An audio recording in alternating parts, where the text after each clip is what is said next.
यस STV टकका साथमा अत्याधुनिक तथा आरामदायी फर्निचरको एकमात्र showroom Bhairav furniture and tradelink Dhangadhi main road the रुबस होटल धनगढी 2 बैया बेहाडी। सुदूरपश्चिमकै अत्याधुनिक सुविधा सम्पन्न अस्पताल निसर्ग हस्पिटल तथा रिसर्च सेन्टर प्राली Dhangadhi Asanpur. Reliable Nepal Life Insurance Limited, reliable forever. Gyaneshwar Kathmandu. Hotel Flora Dhangadhi 3 Chatakpur. Padma अस्पताल प्राली अत्तरिया कैलाली।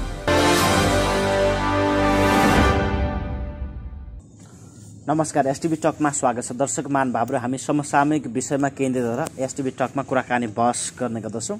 अहिले देशमा सत्ताधारी पार्टी नेपाल कम्युनिस्ट पार्टी दुई खेमामा विभाजित भएसँगै देशको राजनीतिक माहौल तातेको अवस्था हो। एक थरी सत्ता पक्षमा छ भने अर्को पक्ष नै सडकमा छ।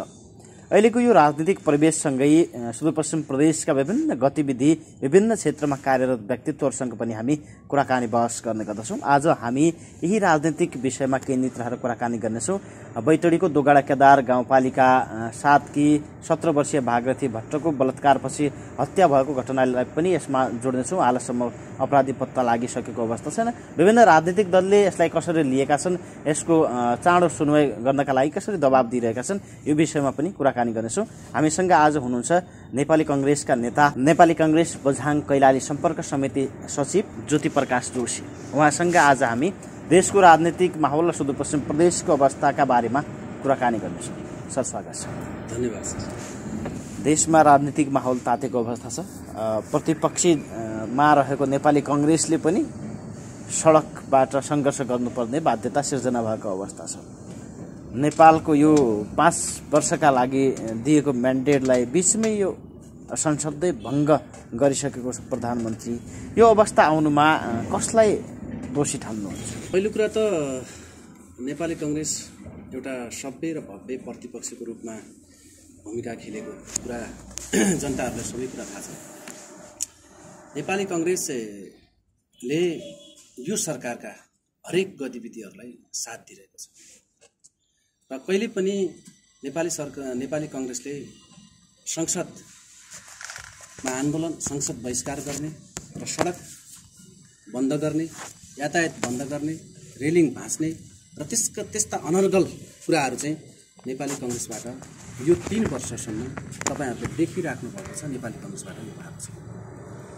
मलाई लाग्छ 5 वर्षका लागि केपी शर्मा ओली यो देशको प्रधानमन्त्री तोकिएका हुन् र उनी संसदबाट चुनिएका हुन् र नेकपा सबैभन्दा ठुलो दल र झन्डै 2/3 मत पाएर र उसले चाहिँ सरकार निर्माण गरेर र उनको चाहिँ अध्यक्ष, नेकपाको अध्यक्ष केपी शर्मा ओली र संसदीय दलको नेता, पार्लियामेन्ट सिस्टममा संसदीय दलको नेता नै प्रधानमन्त्री बन्ने सिस्टम भएको हुनाले र केपी शर्मा ओलीलाई नै प्रधानमन्त्री उनीहरूले चाहिँ सर्वसम्मत स्वीकारेको अवस्था हो र त्यसमा काङ्ग्रेसको त कहीँ कतै हात छैन हैन। काङ्ग्रेस सरकार बनाउने ठाउँमा पनि छैन हैन। काङ्ग्रेस सरकार बनाउन सक्ने अवस्थामा पनि छैन। त्यसैले मलाई लाग्छ 5 वर्षका लागि तोकिएको सरकारलाई बीचमा संसद विघटन गर्नुपर्ने कारण त्यो त केपी शर्मा ओलीलाई र त्यो दलका नेता प्रचण्डजीलाई, माधव कुमारजीलाई लगायतका झलनाथ खनाल र अन्य शीर्ष नेताहरूलाई थाहा छ, जानकारी छ। मलाई लाग्छ वैचारिक रूपमा यिनीहरू विभाजन भएको हो जस्तो मलाई लाग्दैन र उनीहरूको पदका कुराहरू र केही पैसाका भागभण्डाका कुराहरू चाहिँ नमिलेर एउटा पक्ष आज सरकारमा र अर्को पक्ष सडकमा आएर चाहिँ नाटक मञ्चन गरिरहेको छ भन्ने कुरा हामीलाई लागिरहेको छ। दुई थरीमा बढी दोषी भनौँ न। अब एक थरीले तपाईँले बिचमा एउटा राजनीतिक दल अथवा एउटा सामान्य नागरिक भएर अध्ययन गरिरहँदा उहाँहरूको त एक थरीले प्रधानमन्त्रीले मलाई कामै गर्न दिएन, जुन अनुसारको स्पिडमा म काम गर्थेँ, जुन मेरो भिजन थियो त्यो अनुसारले काम गर्न दिएन भनेर प्रचण्ड माधव नेपाललाई आरोप लगाइरहेका छन् भनेपछि प्रचण्ड माधव नेपालले सरकार के अरे पार्टीको निर्देश, पार्टीको भनेकै नमान्ने एकलौटी ढङ्गले जाने भएका कारणले केही अब हस्तक्षेप मात्रै गरिएको अवस्था हो, सरकार त्यसो ढाल्न त खोजिएको होइन भन्ने जुन खालका टिप्पणी दिइराख्नु भएको छ, यसलाई कसरी हेर्नु भएको छ कि त्यसमा पनि बढी दोषी, बढी जिम्मेवार को छ? स्वाभाविक रूपमा अहिले केपी शर्मा ओलीले असंवैधानिक कदम चाहिँ चालेका नै हो। संसद विघटन गर्नुपर्ने अवस्था थिएन। प्रधानमन्त्री केपी शर्मा ओलीले संसदमा फेस गर्नुपर्ने कुरा थियो। यदि अविश्वासको प्रस्ताव उहाँहरूकै दलबाट यो आउँथ्यो भने उहाँहरूले संसदमा राजनीति हिसाबले त्यसको बहस गरिनु पर्दथ्यो र त्यसलाई फेस गरिनु पर्दथ्यो। त्यो उहाँ कहीँ कतैबाट सुत्नु भएको छ र उहाँले एउटा सन्कीको भरमा हैन आफूलाई हिजो पञ्चायतको अवस्था पञ्चायतमा जसरी तपाईँको विश्वेश्वर प्रसाद कोइरालालाई 2017 सालमा राजा महेन्द्रले कु गरे जस्तै हैन आज त्यही अवस्थामा पुष 1 गते कु गरेको थियो र आज पुष 5 गते त्यही अवसर पारेर चाहिँ केपी शर्मा ओलीले यो देशमा ओली तन्त्र लाद्न खोजेको चाहिँ हो हैन। तर समग्रमा कुरा के हो भने समग्रमा हिजो यी कम्युनिस्ट नेताहरू हिजो सरकारमा जाँदाखेरि केपी शर्मा ओलीले यो गरेन यो गरेन उ गरेन भन्ने कुराहरू उहाँहरू कहाँ जानुभएको थियो? वरिष्ठ नेता माधव नेपाल त्यही हुनुहुन्थ्यो हैन। अर्को कार्यकारी चाहिँ तपाईँको अध्यक्ष प्रचण्डजी त्यही हुनुहुन्थ्यो हैन। उहाँहरूले त्यतिखेर भन्न सक्नु पर्थ्यो नि त हैन। निर्मलाका हत्यारा चाहिँ पत्ता लगाउन सकेन केपी शर्मा ओलीले यो हत्यारा भनेर भन्न सक्नु पर्थ्यो नि त। प्रचण्डकै कोटाबाट चाहिँ तपाईँको के अरे रामबहादुर थापा बादल चाहिँ गृहमन्त्री होइनन् र? जनतालाई झुक्क्याउन मिल्छ, जनतालाई ठग्न मिल्छ, जनतालाई ढाँट्न मिल्छ। त्यसैले मलाई के लाग्छ भने यो संसद विघटन गर्नुपर्ने कुराहरूमा केपी शर्मा ओलीको ठुलो दोष रहेको छ। हामीले लडेर ल्याएको प्रजातन्त्र हो। म आफै पनि जेल परेको मान्छे हो, हिजो जनआन्दोलन घाइते हो हैन।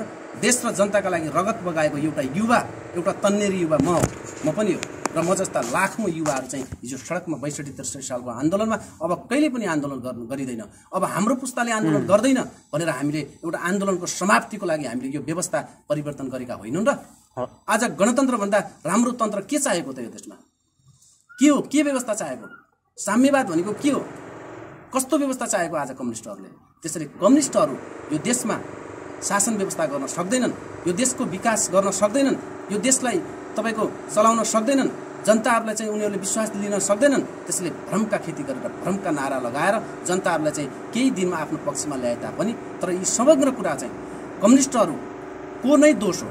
यो देशलाई यो आज अराजकताको गतिशीलताहीनको कुरा चाहिँ आज चाहिँ कम्युनिस्टहरूले केही कारणले भएको। तर संसद विघटन गर्नुपर्ने कुराहरूमा अन्य पार्टीहरूसँग परामर्श गरेर हैन तपाईँको संसदमा आएको चाहिँ तपाईँको के छ भने चाहिँ अविश्वासको प्रस्तावलाई फेस गरिनु पर्थ्यो। त्यो सोझै सन्काहको भरमा राष्ट्रपति कहाँ गएर चाहिँ जुन प्रस्ताव गरियो यो असंवैधानिक कदम छ, यो गलत छ र यसका विरुद्धमा काङ्ग्रेसले चाहिँ केन्द्रीय कार्य समितिले चाहिँ असंवैधानिक कदम हो भनेर निर्णय गरिसकेको अवस्था छ र त्यसका लागि चाहिँ विभिन्न चरणका आन्दोलनहरू पनि भइसकेका छन्। अब हाम्रो 3 गते पनि फेरि एउटा देशव्यापी रूपमा आन्दोलन गरिएको छ र यो आन्दोलन हाम्रो अन्तिम पनि हुन सक्छ। अन्तिम के मानेमा हुन सक्छ भने प्रतिनिधि सभा पुनर्स्थापना भयो भने अन्तिम हुन सक्छ र प्रतिनिधि सभा पुनर्स्थापना भएन भने काङ्ग्रेसले आन्दोलनको आँधीबेहरी सिर्जना गर्नुपर्छ भन्ने कुरा हामी जस्ता युवाहरूलाई लागिरहेको छ। नेपाली कङ्ग्रेसको सभापति शेरबहादुर देउवाले त संसद पुनर्स्थापना हुनुपर्छ भनेर अदालतमा त्यसको बहस भइरहेका बेला सडकमै नारा जुलुस गर्नुको अर्थ के त? अदालतलाई दबाब दिनु हो कि भन्ने कुरा पनि वक्तव्य पनि उनले भनिराख्नु भएको थियो केही दिन अगाडि कि सभापति शेरबहादुर देउवा सडक सङ्घर्षका पक्षमा हुनुहुन्न? शेरबहादुर देउवाले त्यो कुरा कुन तरिकाले भन्नुभएको हो त्यो पार्टीको आधिकारिक धारणा। शेरबहादुर देउवा पार्टीको सभापति भनेको लाखौँ करोडौँ जनताले कार्यकर्ताले 83 सदस्यहरूले बनाएको पार्टी सभापति हुनुहुन्छ। उहाँले आफ्नो व्यक्तिगत धारणा पेश गर्नुभएको हुनसक्छ होइन। त्यो पार्टीको आधिकारिक धारणा होइन। पार्टीको पहिलो मिटिङले जनताले हेर्ने भनेको त तपाईँको पार्टीको संस्थाको नीतिगत कुरालाई हेर्ने, उसको लिखित कुरालाई हेर्ने। आज काङ्ग्रेसले लिखित दस्तावेजको रूपमा लिखित रूपमा यो कदम असंवैधानिक कदम हो भनेर उनले निर्णय गरिसकेको अवस्थामा आज पार्टी सभापतिले के बोल्नुहुन्छ, वरिष्ठ नेताले के बोल्नुहुन्छ, कृष्ण प्रसाद सिटौलाले के बोल्नुहुन्छ भन्ने कुरा त्यो त्यति मिनिङ लाग्दैन हैन। पार्टीको निर्णयले के बोल्छ भन्ने कुरा मिनिङफुल हुन्छ हैन। त्यसैले शेरबहादुर दाइले हिजो तपाईँको सुशीला कार्कीलाई महाअभियोग लगाउँदै गर्दा त्यतिखेर उहाँले संसदको चाहिँ तपाईँको सर्वोच्च अदालतको निर्णयलाई मर्खिन हुन्न भन्ने नैतिक धरातल आज शेरबहादुर दाइसँग छ कि छैन? म काङ्ग्रेसको युवा भएका कारणले भन्छु मलाई कुनै डर छैन हैन। त्यसैले सही कुरा बोल्नुपर्छ हैन। त्यसैले यो कुरा होइन। अब काङ्ग्रेसले स्पष्ट रूपमा पार्टी सभापतिले स्पष्ट आफ्नो बटम लाइन समात्नुपर्छ। काङ्ग्रेस दुईटा कम्युनिस्ट फाटेकै आधारले काङ्ग्रेस जित्ने पक्षमा छँदै छैन। दुईटा कम्युनिस्ट फाटेकै कारणले काङ्ग्रेस जित्ने पक्षमा छैन। काङ्ग्रेसको क्लियर धारणा जनताले खोजिरहेको हो। काङ्ग्रेससँग जनता छ, काङ्ग्रेससँग जनता नभए होइन, काङ्ग्रेससँग जनता छ। तर काङ्ग्रेसको धारणा खोजिरहेको छ आज जनता। अनि कङ्ग्रेसले चाहिँ अब जसरी पार्टीले सडक सङ्घर्षका कार्यक्रम गर्ने पार्टीको पहिलो प्राथमिकता भनेको संसद पुनर्स्थापना हो तपाईँले भने जस्तै। अनि सभापति शेरबहादुर देउवाले भने सङ्घर्षमै भन्दा पनि चुनावमा जाने किन नजाने भन्दा जस्ता अभिव्यक्ति दिइराखेका अवस्थामा कि अब फेरि चुनावपछि प्रधानमन्त्री हुन्छु भन्ने पदकै लागि शेरबहादुर देउवाले त्यति अलि कडा हिसाबले नगएको देखियो नि, त्यो हो कि? त्यो त अब त्यो हो भन्न त सकिँदैन, किनभने स्वाभाविक रूपमा जनताको छोरा जनताको चेलो यो देशको प्रधानमन्त्री शेरबहादुर दाइ 4-5 चोटि बनिसक्नु। शेरबहादुर दाइले किनभने एकचोटि नबनेको अवस्थामा यत्रो पार्टी सभापति भइसक्यो, यत्रो सङ्घर्ष गरेको मैले देशको प्रधानमन्त्री बन्न पाए हुन्थ्यो भन्ने चाहना राख्नु स्वाभाविक। तर उहाँ त 4-4 चोटि प्रधानमन्त्री बनिसक्नु होइन। उहाँलाई के अरे तपाईँको प्रधानमन्त्रीको पनि धेरै ठुलो के अरे लालच होला जस्तो मलाई लाग्दैन होइन। तर कुरा के हो भने पार्टीको निर्णय नभएर 3 गते आन्दोलन कसरी हुँदैछ? काङ्ग्रेसको नेतृत्वमा त तपाईँको माघ 3 गते त आन्दोलन त हुँदैछ नि त होइन। त्यसैले त्यसलाई सडक सङ्घर्ष भन्ने कि नभन्ने होइन, त्यसलाई त सडक सङ्घर्ष भन्नु पर्यो नि त। यो कुरा के हो भने शेरबहादुर दाइले एउटा खालको वातावरण के हो भने तपाईँको सर्वोच्च अदालतले एउटा निर्णयमा छँदैछ गर्ला उसले विधान हाम्रा न्यायमूर्तिहरू छन् त्यहाँभित्र बसेका, उहाँहरूप्रति हाम्रो विश्वास छ होइन। उहाँहरूको विश्वासलाई हामीले चाहिँ अहिले डगमगाउनु हुँदैन भन्ने कुरा शेरबहादुर दाइको एउटा खालको कुरा तर्क हुनसक्छ, त्यो कुरा आफैमा जायज छ। तर कुरा के हो भने यो कदम काङ्ग्रेसले यो कदम असंवैधानिक हो भन्ने कुरा त काङ्ग्रेसले निर्णय गरिसक्यो नि होइन। त्यसैले के हो भने त्यो निर्णय अनुसार आज विभिन्न चरणका आन्दोलन भएर चाहिँ तपाईँको माघ 3 गते पनि देशभरि आन्दोलन हुँदैछ होइन। त्यसैले त्यो शेरबहादुर दाइले चाहिँ त्यो आन्दोलनको कारण के हो भने यो कदम असंवैधानिक कदम हो होइन, यसले सच्याइनु पर्दछ भन्नका लागि नै आन्दोलन गरेको।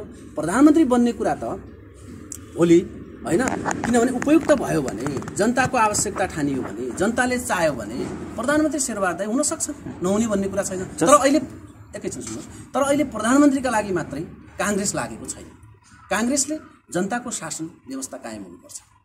जनताले लडेर ल्याएको शासन व्यवस्था यहाँ चाहिँ च्यातिनु हुँदैन, जनताले लडेर ल्याएको शासन व्यवस्था तुइनु हुँदैन भन्ने पक्षमा काङ्ग्रेस लाग्नुपर्छ र लागिरहेको छ। सुन्नु न, आज जीवन बिमा गर्न जाउँ है? पछि जाँला नि। जहिले टार दिने। एकछिन के भयो भने? पानी प्यास लाग्यो क्या छोरीलाई। जाउँ त जाउँ।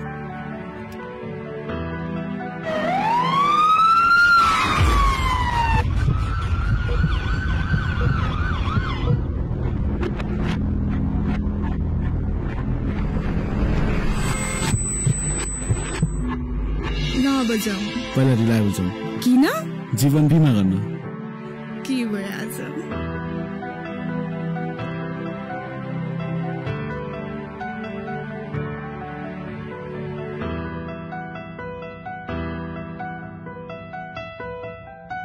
जीवन बिमा जरुरी छ। हामीले रिलायबल नेपाल लाइफ इन्सुरेन्समा जीवन बिमा गर्यौं। न्यूनतम शुल्कमा अधिकतम आर्थिक सुरक्षा। Reliable Nepal life insurance. जसै संवैधानिक नियुक्तिमा धेरै जस्तो काङ्ग्रेसबाट पनि काङ्ग्रेसले सिफारिस गरेर पनि भएका छन् नि, त्यो भएका कारणले बाह्य धेरै चिया गफ गर्दा अथवा एउटा गफगाफमा यताउति बाहिर जो भनिने कुराहरू छन्, नेपाली काङ्ग्रेससँग केपी शर्मा ओलीको मिलोमतोमा र नेपाली काङ्ग्रेसकै मिलोमतोमा यो भयो। अब एकलौटी हिसाबले ती संवैधानिक नियुक्तिहरू भएका छन्, काङ्ग्रेस र केपी ओलीका मान्छे मात्रै भएका छन्। चुनाव गर्छ अथवा भोलिका दिनमा सङ्कटकाल लाउँछन् केपी शर्मा ओली, त्यसमा काङ्ग्रेस सभापति शेरबहादुर देउवाको पूर्ण सहकार्य हुनेछ भन्ने जस्ता कुराहरू पनि बाहिर हुन्छन्। त्यो कुरा आएका छन्, हामीले पनि सुनेका छौँ। यदि त्यो कुरामा शेरबहादुर देउवा जनताको नेता र जनताको छोरा र एउटा गरिबको छोराको ठाउँमा मान्छे हो, शेरबहादुर दाइले त्यो गल्ती गर्नुहुँदैन। र यदि उहाँले त्यो गल्ती गर्नुहुन्छ भने शेरबहादुर दाइ हिजो बिपी मर्दा यो पार्टी सकिएन नि, गणेशमान मर्दा यो पार्टी सकिएन नि, कृष्णप्रसाद भट्टराई मर्दा यो पार्टी सकिएन नि, सुशील कोइराला मर्दा यो पार्टी सकिएन नि। व्यक्ति चेन्ज हुन्छ नि होइन, पार्टीको विधान छ नि, पार्टीको विधानले बाँधिने हो नि त। आज हिजो मातृका प्रसाद कोइराला काङ्ग्रेसको तपाईँको के छ भने चाहिँ संस्थापक नेता होइनन्। आज मातृका प्रसाद कोइराला कहाँ गए? तपाईँको गिरिजा प्रसाद कोइराला र को इतिहास र तपाईँको बिपीको इतिहास हेर्नुहोस् न। त्यसैले यो गल्ती गर्यो भने इतिहासमा लेखिएका मान्छेहरू, स्वर्णिम अक्षरले लेखिएका मान्छेहरू ती नलेखिन पनि सकिन्छ होइन। शेरबहादुर दाइ जनताको नेता हो, र जनताको भावना बुझ्नुहुन्छ, जनताको विचारलाई बुझ्नुहुन्छ। यो उहाँले निर्णय गर्ने कुराहरूमा जनताको पक्षमा नै निर्णय गर्नुहुन्छ भन्ने कुरा हामीलाई चाहिँ विश्वास लागेको छ। अब प्रधानमन्त्री केपी शर्मा ओलीले वैशाखमा चुनाव गर्ने भनेर 2 चरणमा चुनाव गर्ने भनेर निर्णय गरिसक्नु भएको छ, घोषणा पनि गरिसक्नु भएको छ। उहाँले चुनावी हाम्रा सभा हुन थाले भनेर उद्घोष गरिसक्नु भएको छ। अर्कोतिर त्यो मुद्दा सर्वोच्चमा सुनवाईको प्रक्रियामा छ। निर्वाचन आयोगले पनि निर्णय दिन सकेको अवस्था छैन। वैशाखमा चुनाव होला के होला, अथवा भनौँ एक थरीले वैशाखमा चुनाव हुन्छ भनेर लागिराख्नु भएको छ, अर्को थरीले संसद नै पुनर्स्थापना हुन्छ भन्नेतिर पनि छ। अर्को थरी जो धेरै व्यक्तिहरूले संसद पुनर्स्थापना के अरे अदालतले निर्णय केपी शर्मा ओलीको पक्षमा ल्याएन भनेपछि सङ्कटकाल सम्बन्धमा जाने भन्ने पनि तर्कहरू भइरहेका छन्। के एनालाइसिस गर्नुभएको छ तपाईँले? यो मितिमा त केपी शर्मा ओलीले चुनाव गराउनुहुन्छ भन्ने कुरामा त हामी विश्वस्त छैन। उहाँले कुन तरिकाले डिजाइनका आधारमा चुनाव ल्याउनु भयो? चुनावका लागि केपी शर्मा ओलीले मात्र चाहेर यो देशमा चुनाव हुन्छ? हिजो ज्ञानेन्द्रले चुनाव गरेको होइन। हामी ज्ञानेन्द्रको चुनावमा गएको हो नि त यी दलहरू? काङ्ग्रेस गएको हो र अन्य पार्टीहरू गएका हुन्। त्यही चुनाव आज केपी शर्मा ओलीले गर्दैछ र त्यो चुनावमा काङ्ग्रेसले जानु हुँदैन, भन्ने पक्षमा। त्यसैले त्यो असंवैधानिक कदम जहाँसम्म सचिँदैन त्यहाँसम्म काङ्ग्रेसले चुनावमा जानु हुँदैन। जनताको पार्टीले त्यो गर्न मिल्छ? सार्वभौम सत्ता सम्पन्न देशमा त्यो गर्न मिल्छ? हामीले ल्याएको लोकतन्त्रलाई कसैले मास्न मिल्छ? लोकतन्त्रमा एकल निर्णय गरेर चुनाव हुन सक्छ? चुनाव सबैभन्दा उत्कृष्ट विषय हो। चुनावको विरोधी होइन, हामी चुनावको पक्षमा हो। काङ्ग्रेस लोकतन्त्रको हिमायती हो भन्ने कुरा पनि भुल्नु हुँदैन। काङ्ग्रेस लोकतन्त्रको हिमायती हो। चुनावमा जानुपर्छ, चुनावले नै फैसला गर्नु। तर यो एकल रूपमा तोकिएको चुनाव, हिजो ज्ञानेन्द्र शाहले तोकिए जस्तै चुनाव भएका कारणले गर्दा यो चुनावमा काङ्ग्रेसले भाग लिनु हुँदैन भन्ने कुरा हाम्रो ठम्ब्यायो र हाम्रो ठहर पनि त्यही हो। 3 गतेका कार्यक्रममा के कस्ता हुन्छन् विरोधका कार्यक्रम? तपाईँका 3 गतेका कार्यक्रमहरू शान्तिपूर्ण रहनेछन् र के हो तपाईँको सरकारलाई दबाब दिइनेछ र प्रतिनिधि सभा पुनर्स्थापना हुनुपर्छ भन्ने किसिमका मागहरू राखिनेछन् र एउटा शान्तिपूर्ण तरिकाले चाहिँ जनप्रदर्शन हुनेछ। देशभरि हो कि कहाँ हुन्छ? प्रसङ्ग थोरै बदलौँ। सुदूरपश्चिममा भर्खरै घटेको घटना छ। बैतडीको दोगडा केदार गाउँपालिका कि 17 वर्षीय भागरथी भट्टको बलात्कारपछि हत्या भएको छ। त्यो मात्रै होइन, योभन्दा अगाडि कञ्चनपुरको निर्मला पन्तको त बलात्कारीको पत्ता लागेको छैन। कयौँ घाइते पनि भएका छन्, अशक्त छन्, मृत्यु पनि हुनु पर्यो त्यो आन्दोलनकै बेला। यी यस्ता घटनाहरूलाई कङ्ग्रेसले कसरी नियालेको छ? यी घटनाको न्याय दिलाउनका लागि कसरी दबाब दिइरहेको छ? हिजो कञ्चनपुरको निर्मला पन्त हत्या गर्दै गर्दा काङ्ग्रेसको तर्फबाट दिलेन्द्र बडुलाई खटाएको थियो। हामीले त्यसको लागि सरकारलाई त्यतिखेर यी सबै मान्छेहरू सरकारमा थिए। आजका सडकमा भएका मान्छेहरू पनि सरकारमा हुनुहुन्थ्यो र हिजो अहिले सरकारमा भएका मान्छेहरू पनि सरकारमा हुनुहुन्थ्यो। प्रधानमन्त्री त्यही हुनुहुन्थ्यो, गृहमन्त्री त्यही हुनुहुन्थ्यो। गृहमन्त्री प्रचण्डको कोटाबाट पर्नुभएको, प्रधानमन्त्री माधव नेपाल अथवा झलनाथ खनालको पार्टीबाट भएको। हिजो माधव नेपालको पार्टी र झलनाथ खनालको पार्टी, वामदेव गौतमको पार्टी एउटै होइन? एउटै हो। हिजो तपाईँको बादल र प्रचण्डको पार्टी एउटै होइन? एउटै होइन। ती दुईटा पार्टी मिलेर एउटा कोलिसन नेकपा भयो नि त। त्यसैले यिनीहरूको गठबन्धन के हो भन्ने कुरा त प्रष्ट देखियो होइन। यिनीहरू सत्ताका लागि मात्र रहेछन् भन्ने कुरा देखियो नि त। अहिले कसले काम गर्न दिएन? गिरिजाप्रसाद कोइरालाका जस्तो दुईटा बन्दुकहरू तेर्साएर चाहिँ तपाईँको यो देशमा शान्तिपूर्ण अवस्थामा ल्याउनु पर्ने कठोर परिस्थिति थियो त आज केपी ओलीलाई?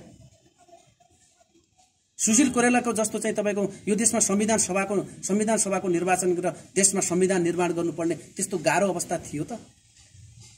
शेरबहादुर देउपाको जस्तो चाहिँ यो देशमा संविधान निर्माण भइसकेपछि चुनावबाट चाहिँ यो देशलाई संविधानलाई संस्थागत तरिकाले कार्यान्वयन गर्नुपर्ने गाह्रो परिस्थिति थियो त?